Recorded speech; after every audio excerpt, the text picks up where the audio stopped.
Quick question. If you were given the opportunity to join a real-life lag, would you accept the invitation? Keep in mind that winning the game grants you a wish, no matter what it is. Let me know your answer in the comments below. Anyway, on to the video. We kick things off with a mad dash through the grim forest. One silhouette is frantically being pursued by two vengeful phantoms, and predictably, the bastard being hunted is the asshole Liam. After his downright loathsome deeds, it seems karma has finally caught up to his hairy ass, and now the shadow of death looms over him.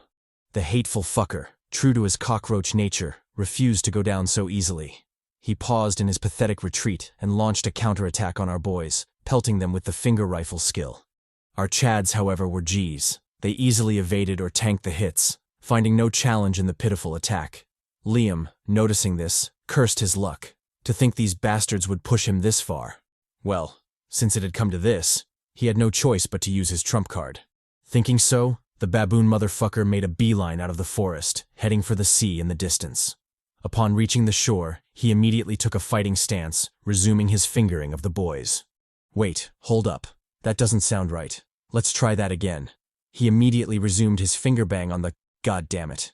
Anyway, he attacked, and our boys dodged, splitting up to divide his attention. For a ranged fighter like himself, such a tactic was particularly effective, as the hateful fool couldn't aim and fire at both of them simultaneously. Our boys, also aware of this, capitalized on the weakness, patiently biding their time for their own counterattack. However, the duo had severely underestimated the wickedness of Liam. Even cornered, the hateful foe was still scheming, deliberately luring them into a trap. And so, to Jeong's surprise, a green silhouette jumped out of the water, catching him completely off guard. What was more surprising was that the ghostly silhouette was someone we already knew, the ponytail Chad, Pauline Nordine. Turns out the Absi Chad had died at some point, morphing into a water ghost. Jeong, taken aback by the strange development, blanked out for a moment. Just what was the French Chad doing there? And was this why the hateful Liam had lured them to this place? The whole situation was so bizarre and confusing to him that even the system notification congratulating them for finding the water ghost was completely ignored. The water ghost, however, wasn't held back by such trivial matters. It immediately clocked our boy, sending him reeling. Jeong, with a grim expression, marveled at the water ghost's absurd strength and speed. If it wasn't for his passive skills, that casual blow would have blown off his arms. Borrowing the momentum, he backpedaled, putting distance between himself and the fiend. Now free from the ghostly clutches, he analyzed the situation. He didn't know how Pauline had morphed into a water ghost, but because of that, they were definitely cooked. Especially since they still had the fucker Liam to worry about. Speaking of the loathsome fool, he finally sighed in relief upon seeing the ghost materialize. Even though the new boss was quite troublesome and had even forced him to retreat pathetically the last time they fought, to him, this was still a favorable outcome. So what if the monster clapped them all? It was still better than being hunted by them. Sometimes the best way to survive was to watch everyone else burn.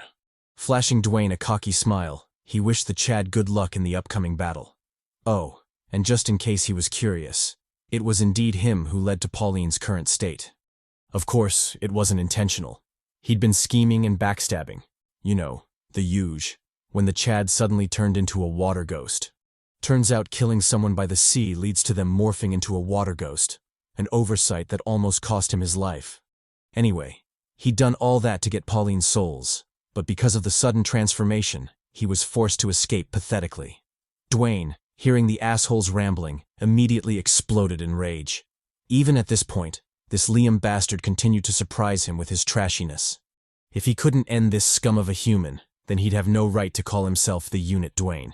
Thinking so, Dwayne leveled up his strength buff skill to level 20. When he did, the skill underwent a bizarre transformation, evolving into the superior grade power of a beast skill. The skill did exactly what the name suggested, granting the wielder the physical abilities of a wild beast. With the new skill in tow, Dwayne lunged at Liam, appearing before the fool in seconds. Liam, stunned by the absurd speed, froze for a second, failing to guard against Dwayne's punch. The hit landed so savagely that Liam's body curved in before being flung into the air. Coughing up a mouthful of blood, Liam's eyes widened in shock. To think the Chad was that powerful. If he didn't immediately lock in, he might very well die here. Thinking so, he aimed at Dwayne, firing a barrage of finger bullets at him. Our boy, however, tanked all the hits, resolutely closing the gap between them. When he finally reached him, he clocked the hateful fucker, sending the fool crashing into the sandy shore. Dwayne, however, didn't escape scot-free. Turns out, in that brief moment of impact, Liam had used a secret technique, inflicting severe damage on him. Although he didn't know exactly what he'd done, the blow was deep enough to mess up his innards. Liam, finally recovering from the onslaught, sighed regretfully. He'd wanted to stab Dwayne's vitals with that blow, but alas, things didn't work out. However, because of that, he'd learned an interesting fact about Dwayne. The Chad had absurd strength skills, but none of them particularly protected his body. That is to say, if he could avoid his gorilla-like strength, then he should be able to inflict decent damage with his nail hook. Speaking of the nail hook, this was a skill that allowed the user to extend their nails and use them as hooks. Jeong, finally remembering he was the MC of this manhwa, spawned in real quick to give some exposition. He warned Dwayne about Liam's regeneration ability, the same cheat-like ability he had. If he was to fight the slimy fiend, he had to be wary of that. With that said, he immediately skedaddled, disappearing to who knows where. The gentle Chad was left pondering the matter. Not only did Liam have a regeneration ability, but he also had a shit ton of potions. Couple that with the obvious trump cards he was hiding, and it was apparent, underestimating him was a one-way ticket to the afterlife. However, the fool wasn't all-powerful. He was at least sure his last hit did a number on him, and if he could press the attack, then avenging the mommies was a possibility. Liam, now all juiced up and fully recovered, challenged Dwayne to a second round. He was particularly interested in paying Dwayne back for that nasty punch earlier. Dwayne, not one to back down in the face of treacherous assholes, immediately pressed the attack. So what if the bastard had insane regeneration and trump cards? All he had to do was create an opening and pummel him to the ground. With that, he lunged forward, blocking and tanking all the finger bullets aimed at him. Liam, still feeling cocky, mocked the giant Chad, calling him foolish for charging at him so openly. Maybe before he could have been caught lacking, but now he was already familiar with his speed. So what could he possibly do? Dwayne, however, didn't reply. He simply entered a punching stance, cocking his arm back. Before Liam could react, he immediately punched the sandy shore, kicking up a huge sand cloud. Liam, taken aback by the odd development, chuckled haughtily at the pathetic stunt. Did Dwayne really think he'd be tricked by something this obvious? No matter what he did next, his moves were predictable. He'd either appear from the right or the left. Either way, when he showed up, he'd have a nasty surprise waiting for him. Smiling grimly, he urged Dwayne to show himself. He'd be sure to kill him this time. Dwayne, however, didn't show himself. He stayed hidden behind the huge curtain of sand. I don't know what kind of fucked up gravity lag has, but this sand cloud sure is taking its time to fall. Liam, equally puzzled by the lagging sand, shouted at Dwayne to show himself, calling him a bitch for hiding. Obviously, Dwayne didn't fall for such petty taunts, and besides, Liam had no right to call anyone a bitch, seeing as he had a mega bitch slap plastered across his face. Like damn, just how hard did Dwayne hit the bastard? Speaking of the gentle Chad, a shadowy phantom suddenly streaked on the right side, hinting at his inevitable counterattack. Liam, noticing this, immediately aimed at the phantom, ready to shoot. However, this turned out to be nothing but a feint. The giant Chad was actually attacking from the left. Liam, having expected this, smiled deviously. He quickly unloaded 2 hot ones on the silhouette, punching holes through the sand curtain. To his shock, this too was a feint.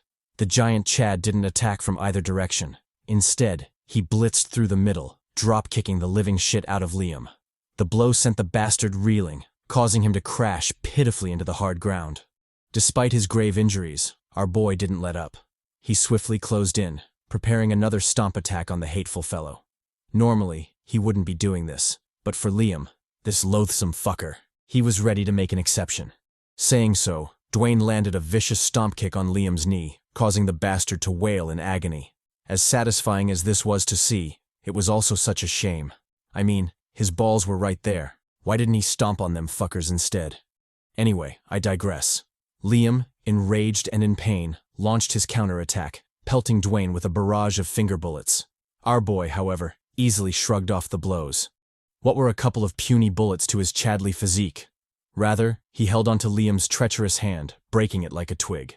As he'd said before, it really wasn't in his nature to torture someone, But for some strange reason, Liam's scream sounded like music in his ears. The bastard, clearly frantic, swung at Dwayne, his ghostly claws aiming for his face. Caught off guard by the insidious attack, Dwayne fumbled, barely sacrificing his hand to block the blow. Before he could launch his CHADY counter, probably involving the Wayne Brady principle, the scene switched to Jeong, showcasing his battle with the water ghost. Seems like the author finally remembered who was the top dog in his manhwa and decided to give our boy some screen time. However, currently, Jeong's chattiness was not chattying since he was losing pathetically to the water ghost. Despite his savage slashes, the fiend was eating them like candy, finding no challenge in the blows. Jeong, fed up with the stalemate, blitzed the ghost, sending it flying into the distance. He didn't know what the resilient bastard was made of, but surely with its neck broken, it would be dead, right? Nope. Lag was like, fuck that. This wasn't the place to defeat enemies with wishful thinking and the power of friendship. He could save that bullshit for Naruto. In here, people fought like men, desperate and bloody. And so, to Jeong's surprise, the ghostly fucker got back up, fixing its broken neck like it was nothing. Our boy, cursing his shitty luck, scowled at the fiend, rage evident on his face. He wondered why the ghost had such absurd resilience, high enough to shrug off broken necks. Even if it was lag, this was getting ridiculous. Anyway, seems the best way forward was to chop off its neck or mince it to pieces. Only then would its death be assured. However, that was easier said than done, since his bone blade couldn't even scratch it. Not to mention, the ghost wasn't the only foe he had to worry about. There was still Liam in the equation. But he couldn't afford to be bothered by him right now. The situation had developed to a state where any carelessness from them would get them instantly killed. So, as much as he wanted to drag that loathsome fool into the fray and use him as a meat shield, he couldn't do so. All he could do was trust in Dwayne to handle him and trust in himself to solo the water ghost. As if it had sensed Jeong's resolve, the ghost roared, its voice bellowing out like sound waves. Jeong, identifying this as the signal to lock the fuck in, immediately entered a fighting stance. He quickly deduced that his current strength alone wouldn't be enough to defeat the foe. If he wanted to do that, then significant upgrades had to be made. And so, with that in mind, our boy burned through his souls, leveling up his swordsmanship, pain relief, lizard tail, and tough skin skills to levels 10, 5, 3, and 7, respectively. With that done, Jeong braced for impact, tanking the ghost's lunge attack with strained ease. Acting quickly, he immediately countered, landing a vicious kick on its flank. For any living being, this could have been considered an effective attack, one aimed to immobilize the enemy through pain. However, since the water ghost didn't feel pain, nor did it fear it, the attack ended up amounting to dog shit. Jeong, noticing this, immediately switched to the next ace up his sleeve, lightning shock. Channeling his Thor-type shit, he bathed the ghost in brilliant lightning, knocking it back. And I don't know if it's just me, but somehow the water ghost looks hella zesty in this scene. Or maybe it's hitting the nay-nay, who knows. Anyway, the blow from the attack sent it backpedaling, allowing Jeong a well-deserved reprieve. Analyzing the foe, he noticed that electric attacks didn't work on it either. So far, he'd managed to do 0 damage to it, and if that continued, he'd find himself in a troublesome situation. Desperate and cornered, he contemplated using the Door of Limitation skill but swiftly shot it down. He had no idea what the fallout would be for using the skill. If it turned out to be a massive depletion of his stamina, then he'd truly be fucked. Finding it wise to play it safe, he instead leveled up his strong bones and calm breathing skills. With the 2 skills, he could enhance the power of his bone blade and also decrease the stamina consumption when using said skill. Though not nearly as effective as he'd liked, this was all he could do for now. As he charged at the ghost, Jeong reflected on the actions he should take. Methodical thinking and planning wouldn't work on such a foe. What he needed was something else. Something primal. He had to move instinctively, use unconventional methods to throw it off. And although it might sound flashy when he said it like that, what the bastard actually meant was that he'd be fighting hella dirty in this fight. Acting on this, Jeong threw sand into the ghost's eyes, temporarily blinding it. He capitalized on this opening, spawning behind the fiend, his bone blade at the ready. Even if it was sturdy, he wanted to see if it could still fight back after getting decapitated. With this thought, he decisively swung at the ghost, offering a gentle prayer for Pauline to finally rest in peace. This prayer, however, was bitch-slapped away by Lag when Pauline briskly raised his arm, using it to block the incoming slash. Channeling its horror-type shit, the ghost leaned back, scaring the shit out of our boy. Before he could react, the ghost countered, landing a back kick on his ass, forcing him to cough up a mouthful of blood. Jeong, now backpedaling from the blow, cursed his shitty luck. Even while fighting dirty, this bastard still refused to die. Not only that, but his bone blade upgrades turned out to be straight trash. Well, since it had come to this, he had no choice but to go hard. If long and narrow won't do it, then he'd have to go with short and girthy. Pause.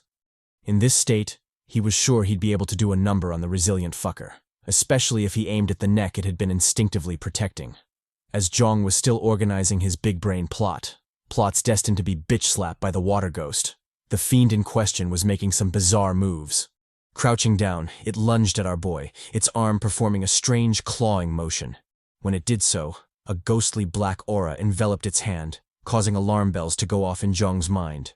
Although he didn't know what the hell it was, his spidey senses were tingling, warning him of the impending fucktitude. And true to his instincts, the ghost clawed forward, hurling a black beam of death towards him. Jeong, overwhelmed by primal fear, stared gravely at the attack. He didn't know what bullshit hole the ghost pulled this move from, but one thing was for certain. This was the closest he'd ever come to death since his regression. Not only was the attack ridiculously fast, making dodging impossible, but also bizarrely threatening, as if death was inevitable once hit by it. As things stood, his chatty ass might very well ascend to heaven after this blow. Before the attack could land and effectively kickstart an epic reunion with Garcia Mommy, we switched scenes to the bloody battle with Dwayne. The Chad, having narrowly blocked the lethal blow, clasped Liam's hand, yanking his bleeding arm from his ghastly claws. Applying pressure, he warned the bastard not to have any foolish fantasies of dying easily. He was to suffer so much that death would feel like paradise to him. Saying so, Dwayne pulled and twisted, breaking Liam's arm like a bloody twig. Overwhelming pain assaulted Liam, driving him to the brink of insanity. He shouted at Dwayne, promising to kill him in the most agonizing way possible. Dwayne, however, ignored the fool. He told him to shut his hole. If it wasn't for the possibility that he would turn into a water ghost after dying, then he would have long killed his hateful ass. That being said, just because he couldn't kill him didn't mean he couldn't make him wish he was dead instead. Saying so, Dwayne clocked the shit out of Liam, feeding the loathsome fucker a black knuckle sandwich. Dust clouds blew from the attack, and Liam, the loving recipient of this generous meal, had his face completely rearranged. Never had I ever thought I'd get this much satisfaction from watching a bastard bleed. But honestly, I believe I'm not the only one. Most of you are probably feeling the same way. And judging by Dwayne's expression, our boy is equally ecstatic. We switch scenes back to Jeong. Our boy, unlike us, was currently shitting his pants. Forget joy. He was instead in the deepest pits of hell, with the Grim Reaper gently pecking on his lips. No matter how hard he tried, he just couldn't find a feasible solution to his current predicament.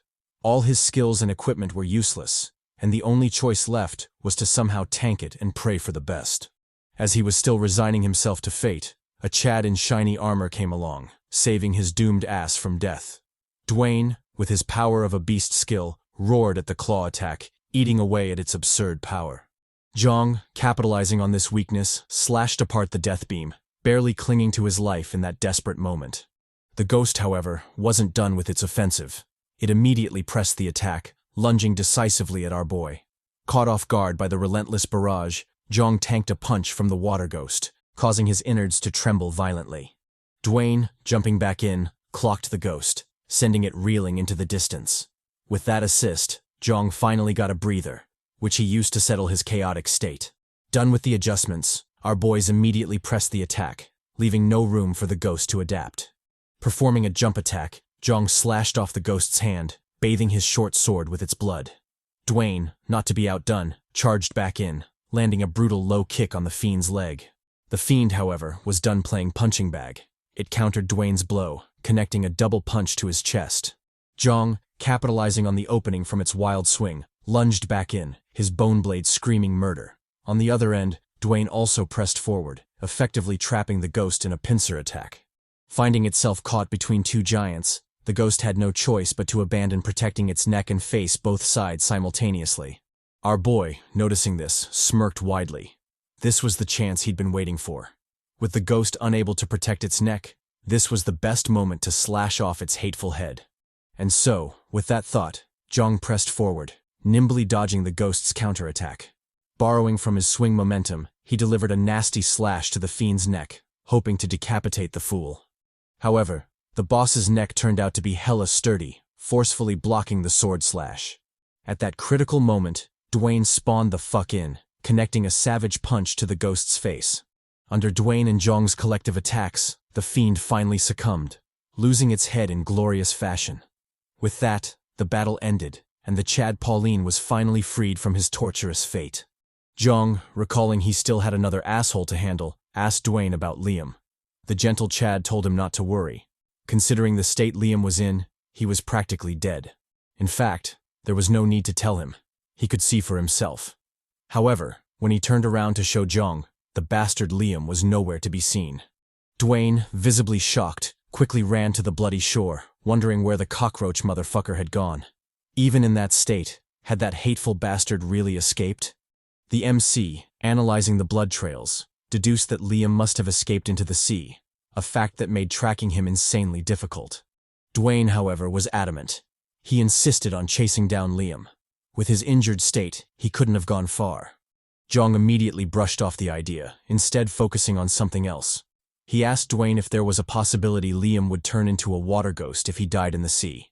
Dwayne replied that he wasn't sure. Even if the bastard drowned, the system might treat it as his technical kill, so there was no way to tell. All they could do was hope for the best. Jeong agreed, though inwardly, he was hella skeptical. This was L.A.G. Wishful thinking never ended well in that hell. So before shit hit the fan, which it inevitably would, he told Dwayne to bounce. They were leaving that bitch. We switched scenes to the shore of the sea. Our boy, always a merciful Chad, was conducting a short funeral for the Poppy Pauline. Although they'd only known the French Chad for a little bit, in that time, he'd proven to be a good comrade. So this was the least they could do. Offering a gentle prayer, Jeong wished the Chad a smooth transition into the afterlife. Hopefully, in that paradise, he'd get all the croissants and baguettes to satiate his French desires. Done with the manly tears moment, our boys immediately shifted their attention to the system notification. As you'd expect, it announced the completion of the main mission and side mission, specifically, finding the water ghost. Because of this deed, the two recipients, Jeong Big Daddy Hyeok and Dwayne the Rock Smith, would be rewarded as previously promised. They would both receive a random piece of equipment themed after the water ghost. For Dwayne, the equipment was the water ghost's arm. When equipped, it would buff physical ability in proportion to his agility stat, and additionally, it would grant the passive skill, Tough Skin, level 10. For Jeong, it was the water ghost's leg. Similar to the arm piece, it also provided a buff to physical ability in proportion to his agility stat. However, the passive skill granted was different. In his case, it was Stride Reducer, probably a movement-type skill. Anyway, with the new drip, our boys were officially ready to leave that hell. Dwayne, taking the moment to voice the obvious, asked Jeong how they were meant to cross the seemingly endless sea. Jeong replied that he need not worry. While he was being violated by the water ghost earlier, he'd happened to spot a boat off in the distance. Using that, they should be able to cross the sea. And so, the two Chads, now devoid of the mommies they once had, set off on their next adventure, hope evident in their hearts.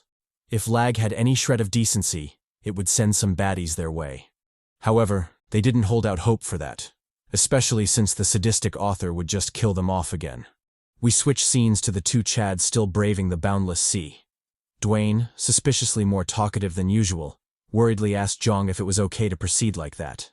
They still couldn't see the end of the sea, after all. Jeong, still calm, replied that it was cool. Maybe Dwayne hadn't noticed, but the currents were subtly leading them in a specific direction. If he were to guess, then their destination should be at the end of said currents. Dwayne, still feeling uneasy, wanted to issue an objection when suddenly the whole boat trembled, violently thrashing on the chaotic sea. Taken aback, the two Chads immediately went on high alert, their focus shifting to the churning water. Dwayne, arguably with the worst timing in history, suddenly shouted at Jeong, letting him know he had something to confess. Jeong, obviously sensing where this was going, immediately shut down the sussy Chad. Just because he was maidenless didn't mean he wanted to explore the famous Brokeback Mountains. Dwayne, however, told him to cut the bullshit. That's not what he wanted to say. Instead, His real concern was that he couldn't swim. Jeong, hearing this, exclaimed incredulously. What kind of bullshit stereotype was Dwayne on about? Surely, as a modern-day black man, he should know how to swim, right? Dwayne, however, told him to chill. He was down with the culture, but he really couldn't swim. If the ensuing battle ended up being a water fight, then he'd truly be useless. Before Jeong could rack his brain for a solution, a silhouette jetted out of the water, cleaving their boat in two. The silhouette, to the duo's disbelief, was actually the asshole Liam, back to torment them even after death. Jeong, cursing the persistent motherfucker, drew his bone blade, rage evident on his face. Even after dying and turning into a water ghost, this cockroach Liam still insisted on making things difficult for them. Well, to hell with it. He would make sure to finish off the bastard this time. Saying so, Jeong launched his electric blast, bathing the ghostly phantom in blue. Liam, however, just tanked the hits, grabbing Jeong by the throat. Before Dwayne could react, Liam swiftly dove back into the sea, carrying Jeong along with him. Our boy, left dazed and confused, frantically planned his next move, worry etched on his face. He considered diving in after Jeong but quickly remembered that he couldn't swim. If he did so, then he'd only be a liability to the big unit. Then should he stay there? No, that wasn't an option either. Because of that asshole Liam, the boat was broken beyond repair, and it was just a matter of time before it completely collapsed. Surviving on it was definitely not an option. As he was still contemplating his next step, two new water ghosts jumped out of the sea, scaring the shit out of him. Dwayne, understandably shocked, stared at the water ghosts, wondering where these fuckers had even come from. That aside, what was this dude doing with a basketball in L.A.G? Was the author high or something? Well, it's not like he had the luxury to jest. Now was the time to lock the fuck in. We switch scenes to Jeong, still being dragged into the depths. Our boy, having expected this, immediately activated his water-breathing skill, taking huge gulps to steady himself. Some might be stunned by such developments. But for him, a regressor, this was just another Tuesday. He, more than anyone, knew how sadistic L.A.G was and had always been prepared, stocking up on the relevant skills. However, even if that was the case, he still found himself struggling, unable to pry Liam's hand from his neck. Not to mention, Liam wasn't the only ghost he had to be wary of. From the looks of it, this sea had turned into a graveyard for the players in B531, and now that graveyard was wide open, releasing all its inhabitants to hunt his sorry ass. Jeong, resolute not to die so pathetically, called upon his bone blade, immediately morphing it into its second form. Even though Liam had turned into a water ghost, that didn't mean his previous injuries were gone. Rather, the sweet damage Dwayne had dealt him was still evident on his body. If Jeong wanted to survive this ordeal, then he had to capitalize on said damage and pave a way for himself to safety. Thinking so, Jeong savagely slashed off Liam's arm, kicking himself free from the bastard. With that done, our boy immediately prepared to leave, wanting no part in the smoke the other ghosts promised.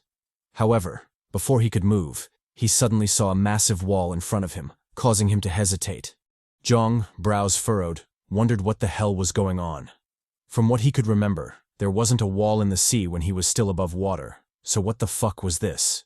Could it be that L.A.G had hidden the door to the next room below the sea just to fuck with them? Well, this was L.A.G, so it was entirely possible. However, something about this wall gave him a very bad feeling. As he mulled it over, Jeong suddenly realized why the wall gave him the creeps. It wasn't a wall at all. Rather, it was the skin of a stupidly humongous being. And that said being was now wide awake. Its ghastly eye locked onto Jeong. Predictably, our boy said, "Fuck that." He immediately turned to flee. Only a lunatic would stick around and fish in such troubled waters. But despite his quick and borderline cowardly response, how could the beast let him escape so easily? It quickly opened its mouth, sucking in all the water in the surrounding area. Jeong, caught up in the turbulent currents, was also properly sucked, his soul almost leaving his body. However, despite all this, he still wasn't deterred. He swiftly said deuces to the big bastard, turned around, and swam with all his might. Under the intense pressure of death, our boy gave it his all, using every ounce of strength to escape. And as unbelievable as it was, he finally figured out what was chasing him. It turned out to be a whale. A big-ass, big-back mutant whale, a special variant found only in L.A.G. Jeong, delighted by his findings but still undoubtedly cooked, doubled his speed, doing everything in his power to swim against the sucking force. Unfortunately, even this fell short, and our boy was reluctantly pulled into the whale's mouth, powerless to stop it. The end. Psych. I'm just fucking with you. How could our boy die so easily? After being swallowed up and drifting in darkness for what seemed like an eternity, a system notification sounded, welcoming him to room B54. Jeong, understandably confused, wondered which idiot came up with the brilliant idea to make a whale's stomach a challenge room. If he found that perverted bastard, he'd be sure to whoop his ass. The system, however, was unbothered by his ramblings. It swiftly explained the room's mission. The main mission was to kill that which looked like a human, but was not. It further added that once the imposter was killed, the one who pretends to be human would be enraged. Honestly, I don't know if the translation is just ass or if something else is going on. However, from what I can gather, there are 2 imposters in the room. The main goal is to kill the first imposter, but doing so would piss off the second imposter, making things even more dangerous. So in essence, the goal was the same as usual. Fuck shit up and survive. Jeong, still kneeling in the darkness, switched his focus to the 3rd system notification. This panel highlighted the rewards promised once the main goal was completed: 30 souls and a random passive skill. It also highlighted the bonus side mission, which was to kill the second imposter. If he did that, he'd be given an additional reward, specifically, a rune currently owned by the second imposter. Done with the mission details, Jeong analyzed his surroundings. Unfortunately, the place was so dark that his casual analysis yielded no results. Activating his Owl Eye skill, a skill that, honestly, I genuinely don't remember him getting, he could finally pierce the darkness and see as clearly as day. Our boy, now with his sight back, groped the walls, trying to get a feel for how sturdy they were. To his shock, he realized that, contrary to the soft, wet, and mushy feel you'd expect from a whale's innards, the walls were surprisingly sturdy. In fact, they had the same indestructible structure as the walls of the various rooms he'd tested before. That is to say, the stomach of the whale was a true and bona fide room, one able to lead him to the 6th basement floor, if he conquered it. Although he still couldn't wrap his mind around how such a thing was possible, he chalked it up to this being L.A.G.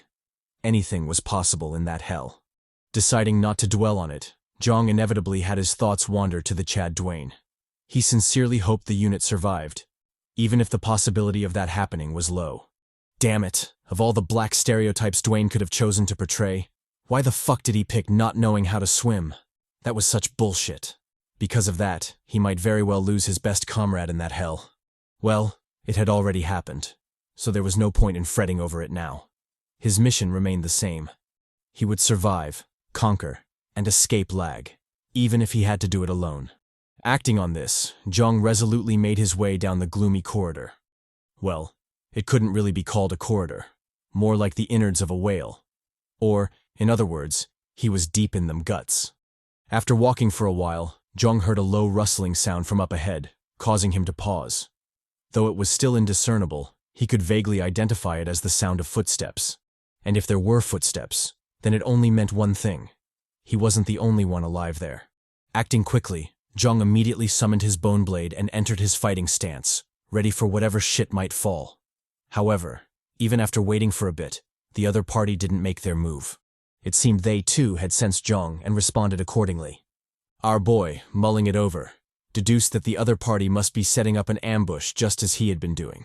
Well, if that was the case, like hell he'd let them prepare. He'd rather hit their ass with a preemptive attack, catching them off guard. Acting on this, Jeong swiftly made a beeline for the corner, his electric shock sizzling in his palm. When he got there, he decisively launched his attack, hoping to catch the stalker lacking. However, the creepy fellow pulled a reverse Uno on his ass, catching him lacking. Just when he thought he had the upper hand, the stranger blasted him with a light skill, effectively blinding him. Though not particularly powerful in terms of physical damage, the light skill, when used properly, as in this case, could instantly nerf the attackee's fighting potential. Jeong, now finding himself in a perilous situation, cursed his rashness. If only he'd been more patient, he wouldn't have fallen for such a simple trap. Well, it had already happened, so there was no point in beating himself up over it. From his calculations, he'd need a couple of seconds to fully recover his eyesight. However, that didn't mean he couldn't fight back. Employing his rich combat experience and MC plot armor bullshit, he quickly deduced the assailant's position and decisively swung at them. However, the slippery fellow nimbly dodged his attack, rendering it useless. Jeong, picking up on a new trail, swiftly launched another attack, bathing the corridor in lightning. Unfortunately, even this missed, making the total L count 2. Our boy, tired of taking L's, decided on a tactical retreat, hopefully buying enough time to recover. He rapidly backpedaled, putting distance between himself and the enemy. After a bit of vigilant waiting, his vision gradually cleared, enabling him to see his attacker at last. To his, or rather my delight, the new frenemy wasn't a monster but instead a gothic mommy doing the Spider-Man pose. However, just because the author heard my prayers and gifted us another baddie didn't mean our boy could relax.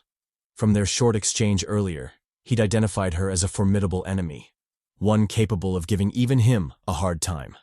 The gothic baddie, eyeing our boy warily, praised him for his rich combat instincts. Even when blinded, he could still trace her and attack in her direction, an act that greatly surprised her. However, as much as she could glaze him all day long, it was time to stop fucking around. She let him know she had no desire to fight him, so she'd very much appreciate it if he didn't attack her as well. Upon hearing the subtle hints of cooperation, both I and Jeong immediately identified her as a potential mommy. Specifically, the mommy Kara, gothic girl Levine. Her public attribute was that pain and damage would be doubled whenever she received a physical attack. Currently, her highest skill level was 13. Jeong, obviously less thirsty than I am, questioned Kara on how he could trust her. This was L.A.G after all. Words didn't mean shit in that place. Kara replied that her words were genuine. If she'd wanted to attack him, she would have done so earlier instead of restraining herself. Jeong, warily eyeing the baddie, noted that she wasn't showing any obvious signs of hostility. However, he'd be a fool to believe what she showed. Not once or twice had he been fucked over by innocent-looking people, so it was best to be careful. Addressing Kara, he asked her how long she'd been in that room. Kara replied that it had been approximately 10 hours. She then emphasized her earlier response, saying she truly had no desire to fight him. Not for a couple of souls, at least. To her, it was better to team up and kill monsters rather than attack and kill fellow humans. Jeong, analyzing the naive baddie, asked her if she was alone. Kara confirmed this, explaining that all her companions had died in the previous room. As for what room she meant by previous, it was room B531. The same room Jeong had just left. Our boy, mulling it over, noted that the mysterious water ghosts he'd seen at the end were most likely Kara's companions. If that was so, then her story had a bit of credibility. Kara, on the other hand, was equally eyeing our boy, utilizing her filming equipment skill to study him. And yes, I shit you not, the skill is actually called filming equipment. I don't know what fucked up naming sense the author has, but hey, it is what it is. The MC, noticing her glowing eyes, told her to stop wasting stamina and whip out her light skill. She might not know this, but unlike her half-baked filming equipment skill, oh god, what a stupid name, he could actually see her quite clearly. Kara, enlightened and a bit panicked, immediately deployed her light skill, letting its glow cover the gloomy corridor. Jeong, analyzing the glow, identified it as the light that flashbanged his eyes earlier. To think Kara had actually leveled it up to M rank, an action that greatly puzzled him. As far as he knew, the light skill was just a basic skill, so why level it up that much? Or was there a hidden component he was missing? Well, no point stressing over it. The baddie had the right to do whatever she wanted. Speaking of the baddie, she asked Jeong what he planned to do. Would he believe her words, or would they part ways there? Jeong, always the gentleman, swiftly deactivated his bone blade. He too had no desire to fight and kill pointlessly. Saying so, he calmly walked past Kara, heading deeper into the corridor. After walking for a while, he casually turned and rizzed Kara. What was she doing just standing around? Didn't she want to go with the big poppy? Well, it was completely up to her, so she could decide. Kara, a bit flustered by our boy's CHADY aura, stuttered for a bit before following suit. Like hell she'd miss out on such an opportunity. With that, a new baddie joined the squad, and we immediately switched to them walking deeper into the dark corridor. Kara, taking advantage of the moment, asked Jeong about his situation. Had he been alone the whole time? Jeong replied that he had a team, although most of them were dead already. Kara, picking up on this, asked if they were in the same situation. Jeong denied this, explaining that in his case, one of his comrades had managed to survive, though they were eventually separated. Kara asked why that was the case, and Jeong replied that it was out of their control. The monsters had attacked, forcing them to split up and him to get sucked into that room. However, he was not particularly worried about his companion. The dude was a CHADY unit, so he was sure he'd survive somehow. As they talked, Jeong's steps gradually slowed until he completely stopped. Gazing forward, he visibly scowled at the lingering smell of blood in the air. Addressing Kara, he warned her to be careful. Shit might get active soon enough. The gothic mommy, also picking up on the smell, asked Jeong if the scent was coming from the hidden silhouette off in the distance. Jeong confirmed this, though he added that he sensed no movement from the fellow. From the looks of it, the only way to learn more was to get closer. And so the duo cautiously advanced until the shadowy silhouette was completely revealed. It turned out to be a dude with his heart completely removed. Kara, gazing at the corpse, stated that she knew him. He was one of the bastards that had killed her friends in the last room. Jeong, studying the crime scene further, noted that there weren't any signs of monsters attacking. From the looks of it, this seemed like a murder committed by humans. Kara wasn't particularly surprised by this. She told Jeong that the group that had attacked her team were precisely the kind of scum who would kill anyone if it benefited them. Jeong, mulling it over, stared deeper into the darkness. If what Kara said was true, then the bastards must be up ahead. Probably up to no good. However, even with that being said, something about the baddie's story didn't make sense to him. If her whole team was wiped out, then how did she escape, without injuries at that? Kara, hearing the question, sighed sadly, her eyes downcast.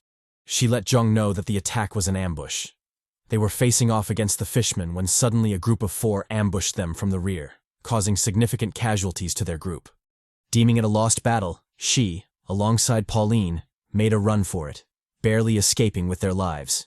Hearing the mention of the French Chad, Jeong gave more credibility to her story. From the looks of it, the gothic baddie wasn't faking it. Turning to the strange corpse, he asked her to tell him more about the assailants. Kara replied that of the 4, there was a figure with dark hair, but she didn't see his face clearly. Obviously, another one was the now dead bastard before them. As for the remaining 2, one was an abnormal old man with white hair and a mustache, while the other was an asshole with the distinct characteristic of shooting out his nails like bullets. Jeong, hearing the last description, immediately identified him as Liam. Only that loathsome fucker had that distinct skill. However, that begged the question. Why did Liam abandon the group and eventually seek them out to partner up? It didn't make sense. Kara, unaware of his inner thoughts, continued with her sad girl monologue. She confessed that Pauline had died to Liam's attacks while trying to escape, and she, like a coward, had capitalized on that moment to get away. Although shameful, that's how she survived, and if Jeong wanted to, he could go ahead and criticize her. Jeong, however, consoled the baddie. He let her know he had no intentions of criticizing her. Besides, it wasn't her fault.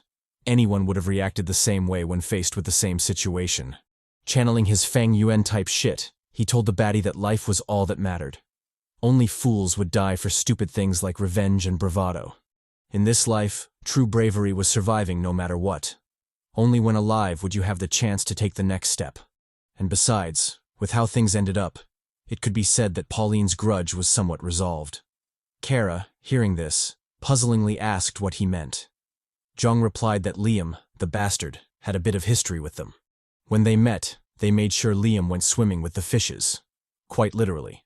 So that is to say, of the original 4 attackers, 2 were now dead, and only 2 remained.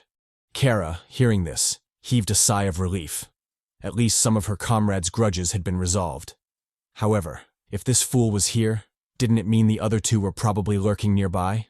Jeong, always the chill Chad, told her not to worry about it. They'd find out soon enough anyway. Kara, taking the hint, immediately dropped the issue. Instead, she asked Jeong if she'd passed the test. Upon Jeong's feigned puzzlement, she told him to cut the bullshit. It was quite obvious he was testing her. Testing to see whether she was trustworthy or not. Well, what was his conclusion? Did he deem her reliable or nah? Jeong, taken aback by her acute senses, replied passively. He let the baddie know that she had barely passed. Of course, this was a lie. With how desperately maidenless he was, any mommy would pass the trust test ASAP.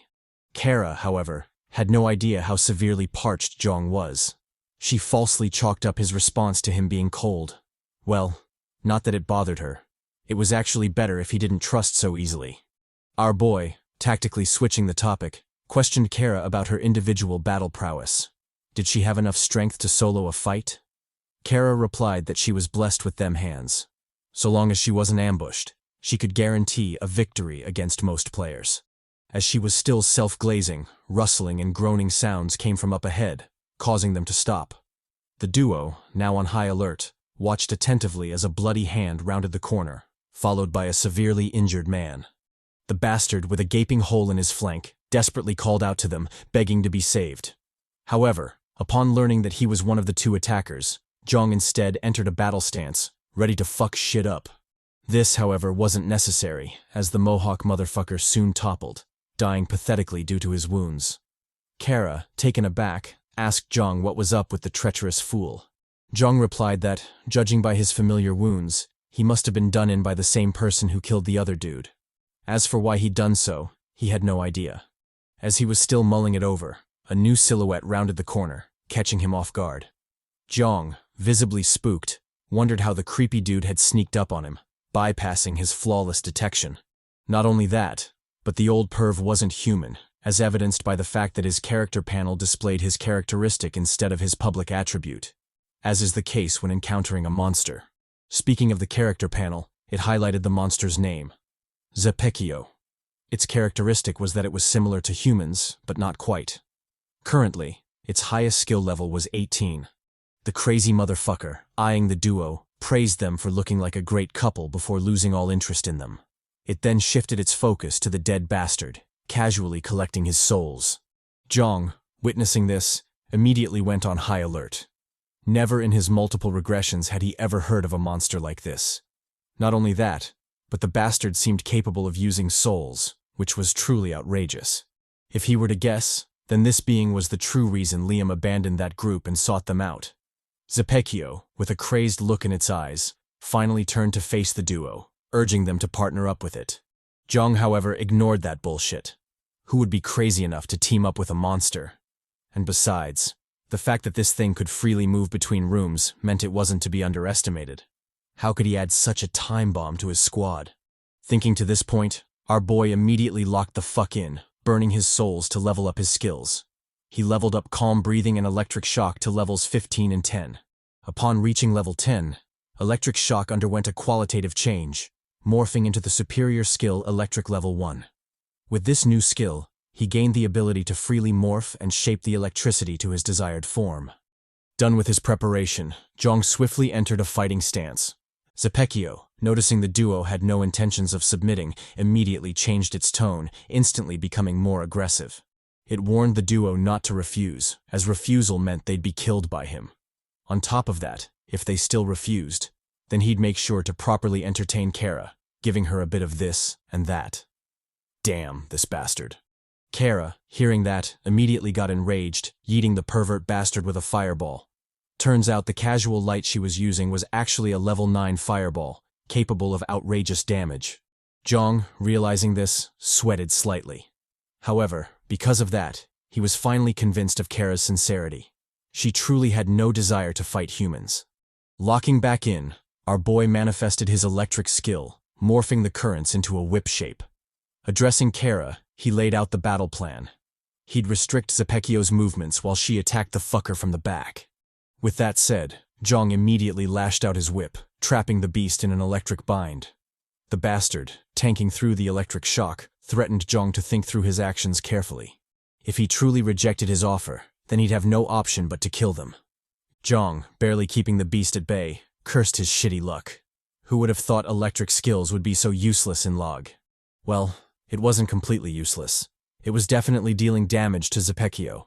It was only that the fiend felt no pain, hence tanking most of the damage. Anyway, if that was the case, then he might as well go hard. He had a new mommy to impress after all. Zepeckio, however, didn't want our boy collecting them mommy merit points. It would rather die than watch him pull a bad one. As such, it stubbornly tanked the scorching electricity, narrowing the gap between them.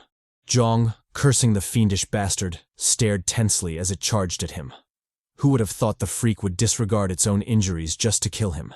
In fact, it was so ruthless that its eye popping out barely made it flinch. However, all things had a weakness, and for Zepeckio, this bastard, it was its humanly appearance. Turns out losing an eye for it was a bigger deal than Jeong expected. Not because it did damage to it. Nah, fuck that. It didn't care about that at all. Rather, it was because losing the eye meant it no longer looked human, something it paid particular attention to. Realizing its eye was gone and its alleged beautiful face was incomplete, Zepeckio burst out in rage, wailing at the top of its lungs. He threatened to kill Jeong, boil his bones, and drink their soup. Damn, when did this become a xianxia manhua? The bastard, completely livid, mastered its strength, forcefully breaking the electric binding. Now free, it mad-dogged Jeong, intending to deliver on its earlier promise. Our boy, sweating bullets, cursed the fiend some more. Why couldn't it be a team player and die obediently? And besides, what was this bullshit about losing its beautiful human face? Since when was this bastard considered beautiful? As he was still contemplating the absurdity of it all, Kara called out, instructing him to move aside. With ample preparation, her attack was finally ready, and she didn't hesitate to light shit up. Channeling her Escanor-type shit, she unleashed a volley of fireballs at Zepeckio, flaming his ass. The fucker, now nice and crispy, backpedaled from the attack, wheezing pathetically from the damage. However, it quickly collected itself, locking back onto our chads. Jeong, taken aback by this, wondered what was up with the fiend. Although it seemed crispy, it didn't seem to have received any fatal wounds. In a sense, it was both damaged and unscathed, which made no fucking sense. Kara, also picking up on this, asked Jeong worriedly what they'd do. Jeong replied that it was simple. They'd light his ass up once again, and if that didn't work, then they'd do it again and again, up till the bastard finally croaked. He refused to believe there was anything unkillable in L.A.G, not after all the waifus he'd lost. Locking the fuck in, our boy decided to launch his pièce de résistance. Maybe because he hadn't used it before, some of you chads might have forgotten he had it. However, how could I, your poppy, forget about it? In fact, I had been dreaming of this, waiting for the moment our boy unleashed this masterpiece. And so, when that arm split apart and that bone shot out, I knew it was time. Time to lock all the fuck in. Jeong, equally excited, wheezed heavily from the skill's activation. Although the move was OP, it came at a significant cost, rendering his arm immobile. However, it was also because of this cost that he knew it was great, and he couldn't wait to see how much it'd fuck shit up. Kara, clearly surprised and worried, asked Jeong if he was alright. Inwardly, she wondered what masochist bullshit Jeong was on about. Our boy, however, told her he was alright. He cautioned her to focus, as Zepeckio was finally making his move. And true to his words, the charred fool was already on the move, charging straight at them. Jeong, unfazed, instructed Kara to wait for his signal. No matter what, she shouldn't attack until he told her to do so. Kara, obviously hesitant, struggled for a while but ultimately decided to trust in Jeong. Our boy, pleased by the baddie's trust, turned his attention back to Zepeckio. After their earlier clash, it became apparent that half-assed moves wouldn't work on it. If they truly wanted to take it down, then they'd have to do something big and flashy. As such, he resolutely baited the fiend to attack, luring it into the trap he had prepared. When Zepeckio crossed the crucial point, our boy, Sang Jung-woo, commanded his skeleton shadow to arise, summoning it to heed the call of the Shadow Monarch. Well, technically, it wasn't a shadow, and our boy wasn't a monarch. However, even a budget version of the Poppy Jin-woo was more than enough to clap hella cheeks. Thus, when Zepeckio lunged at them, poised to rip them apart, it got hit with the gotcha bitch no jutsu, yeeted firmly by the neck. Official debut, equipment skill. The skeleton soldier finally joined the fray. Big Daddy Jeong, delighted that his skill worked out, stared smugly at the trapped Zepeckio. He quickly realized that not only was the skeleton soldier OP, but he could also remotely control it.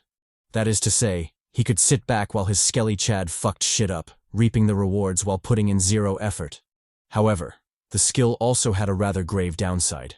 That is, so long as the skeleton soldier was active, his left arm would be essentially useless. But that was something he'd worry about in the future. For now, his full focus was on Zepeckio. Speaking of the fiend, it was currently losing its shit, screaming at Jeong, calling him a demon in human skin. Well, considering a whole-ass skeleton manifested from his arm, I don't really blame him. Jeong, however, thought otherwise. He particularly held grudges and instructed Kara to blow his shit up.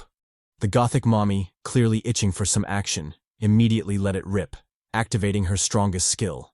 Channeling her Ghost Rider-type shit, she cast her Fire Devil at Zepeckio, blowing him up with demonic flames. Jeong, cautious of the attack, swiftly controlled the skelly Chad, leading it to avoid the brunt of the blow. Although it was needed to hold Zepeckio in place, it was also vulnerable to the flames, so a direct blow would be fatal to it as well. Not only that, as Jeong soon learned, his life force was tied to the skeleton, so any injuries it received would reflect on Jeong as well. Realizing this, he immediately leveled up his pain relief and lizard tail skills. Only then did his injuries settle.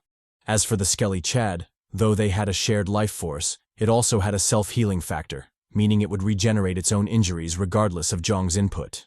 Jeong, noticing this, marveled at the wondrous detail, though he immediately lamented its monstrous stamina consumption. Moving forward, he'd have to be cautious with the skill. Otherwise, he might find himself in quite a pickle. We switch back to Zepeckio, still bathing in the devil flames. The bastard, clearly on a whole new level of cockroach, surprisingly weathered through the attack, his life force still evidently intact. Enraged and in pain, it bellowed out a ghastly wail, threatening to kill the Chads this time.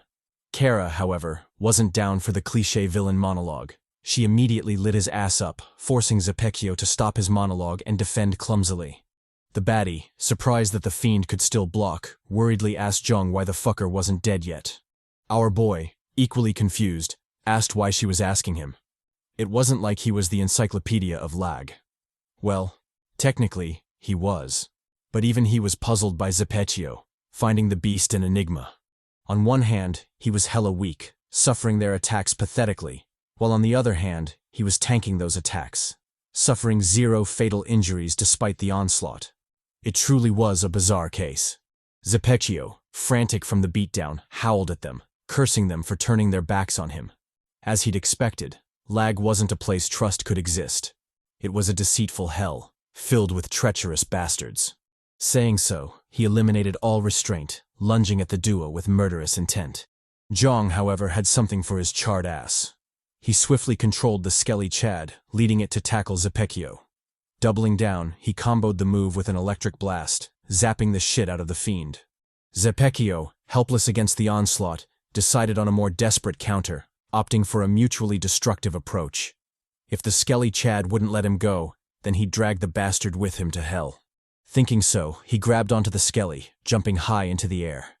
Before Jeong could respond, he rammed into the ceiling, using the skeleton soldier as a buffer. Amidst the skelly's silent screams, Zepeckio didn't let up. Instead, he crashed into the left wall, then the right, doing his best to shake it off. When even that didn't work, Zepeckio said, "Fuck it," and unleashed an absolute crash fest on the cave walls, bashing the shit out of the skeleton. Jeong, watching all this, stared incredulously, wondering what the hell Zepeckio was cooking.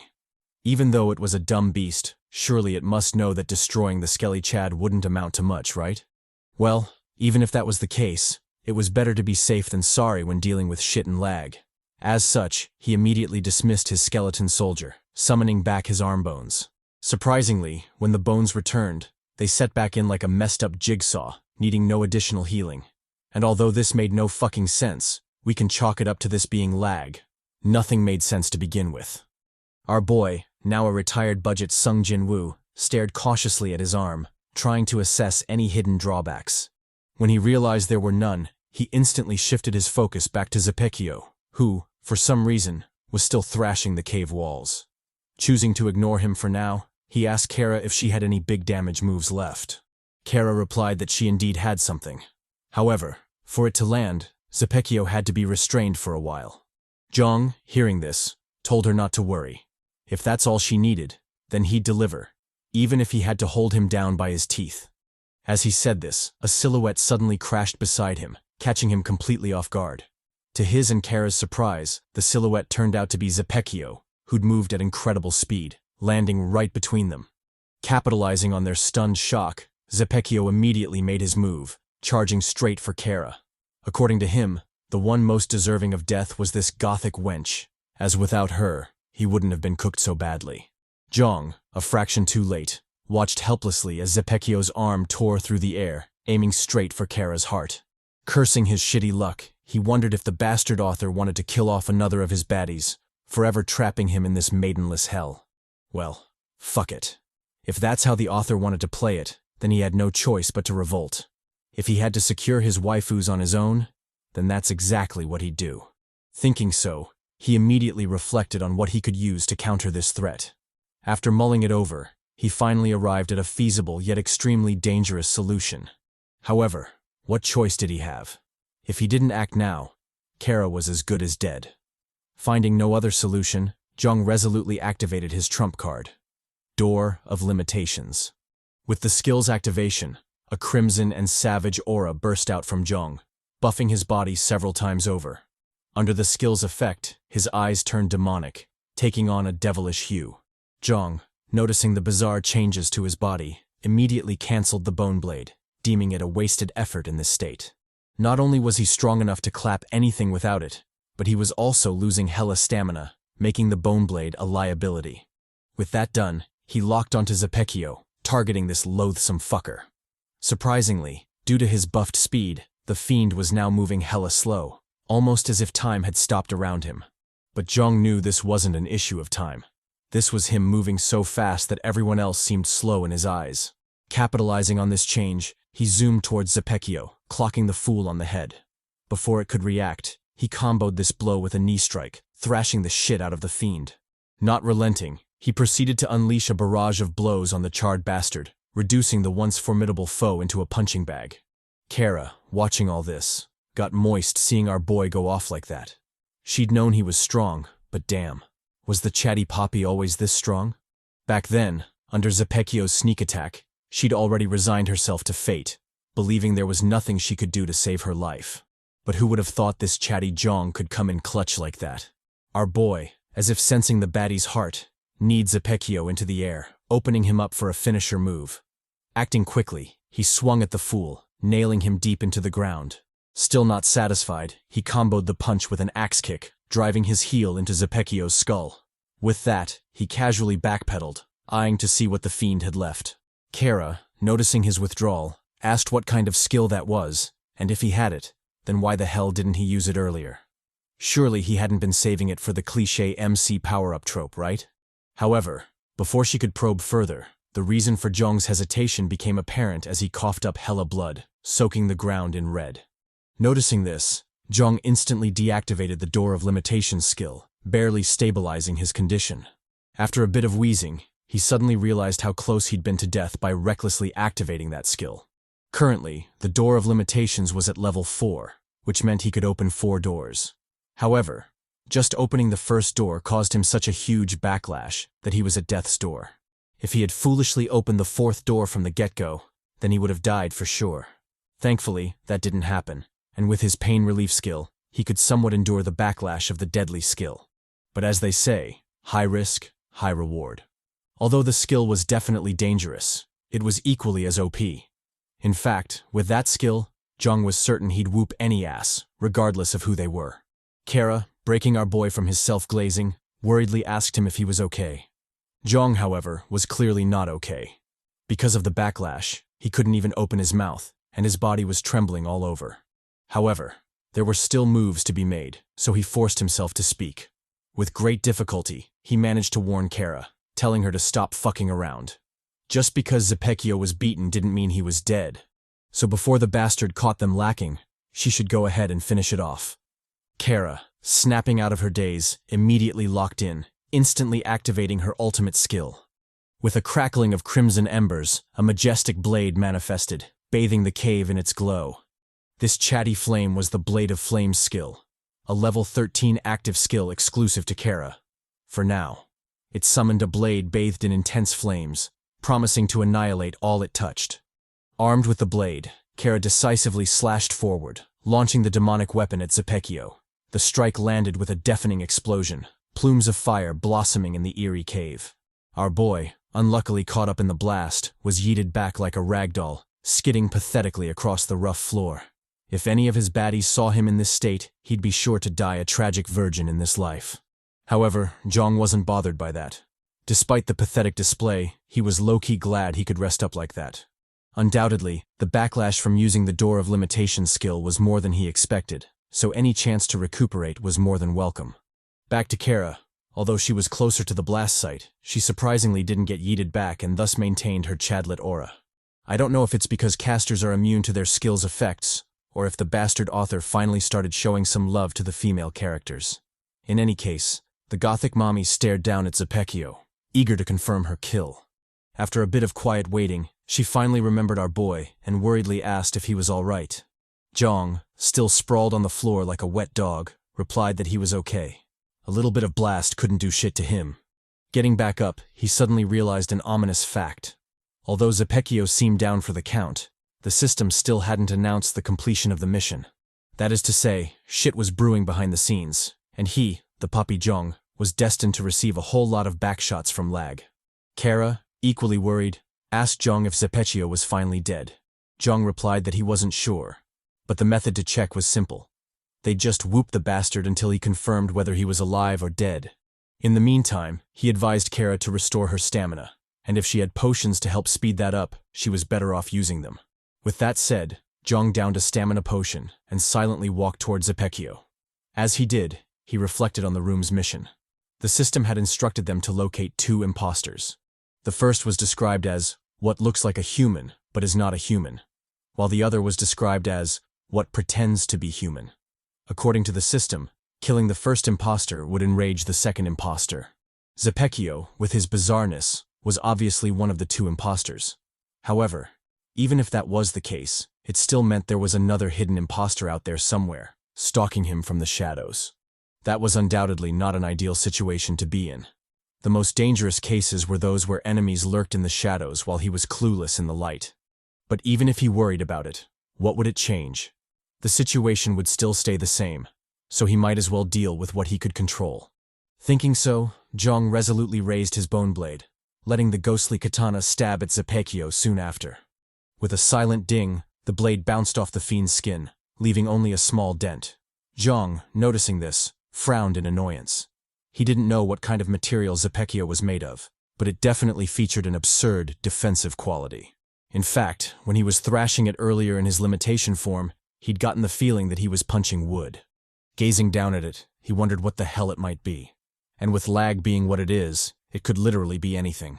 As he was still mulling it over, a hoarse voice called out, proclaiming itself to be a man.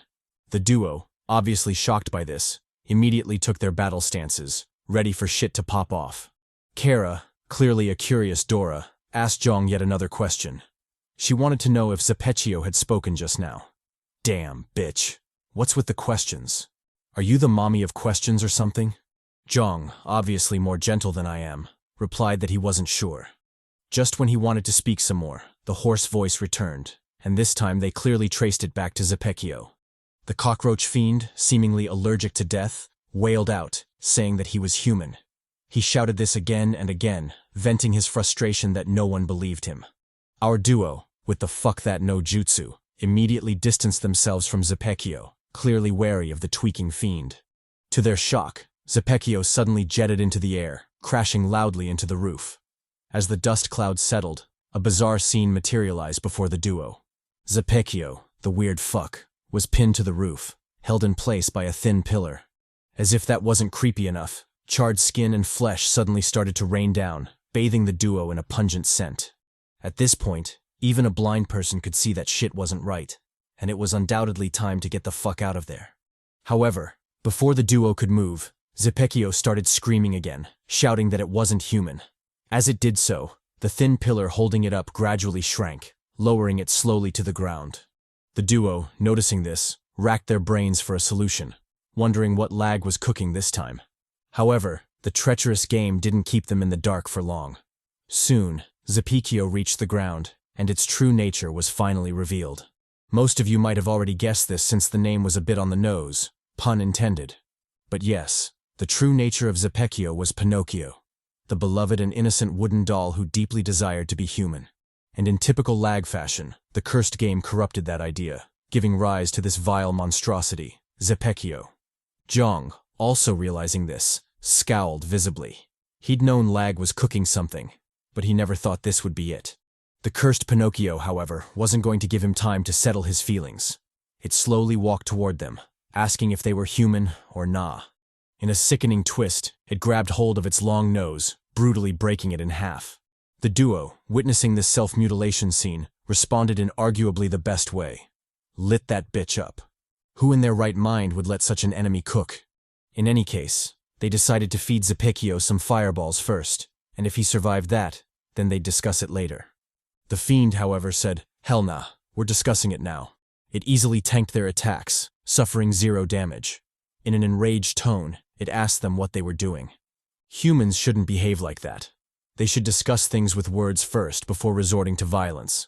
But for them, they immediately responded with violence, which could only mean one thing. They weren't human. Saying so, Zepeckio suddenly burst into rage, expelling all the souls it had collected.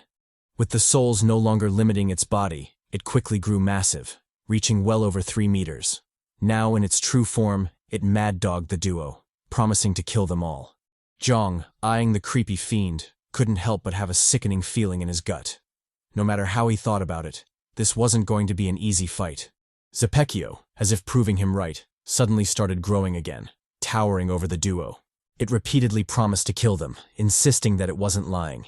If it lied, then its nose would grow, and if it did, then it wouldn't become human. That is to say, Zepeckio really meant that shit. He truly wanted to kill our Chad. Doubling down on its threat, it promised to dig their hearts out and eat them. Maybe then it would really become human. Jeong, seeing the situation spiraling way out of control, stepped forward to respond. He instructed Kara to prepare her strongest attack, something guaranteed to bring that bastard down. As for him, he'd act as the bait, buying enough time for her to attack. Kara, clearly skeptical, asked if he could truly do it. Their last exchange with Zepeckio hadn't been that great after all. Jeong replied that it didn't matter whether he could do it or not. He'd get it done regardless. This was L.A.G. The choice to retreat was never given in this hell.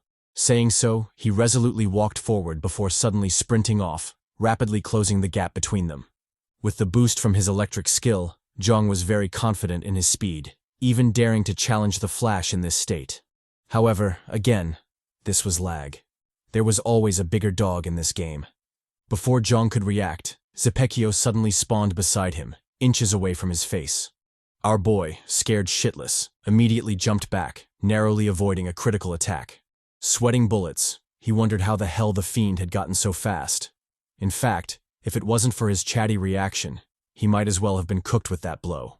However, even if he cursed about it, it still wouldn't change what he had to do. Zepeckio had to die. Otherwise, he'd be the one dying there. Thinking so, Jeong resolutely locked in, eager to clap some wooden cheeks.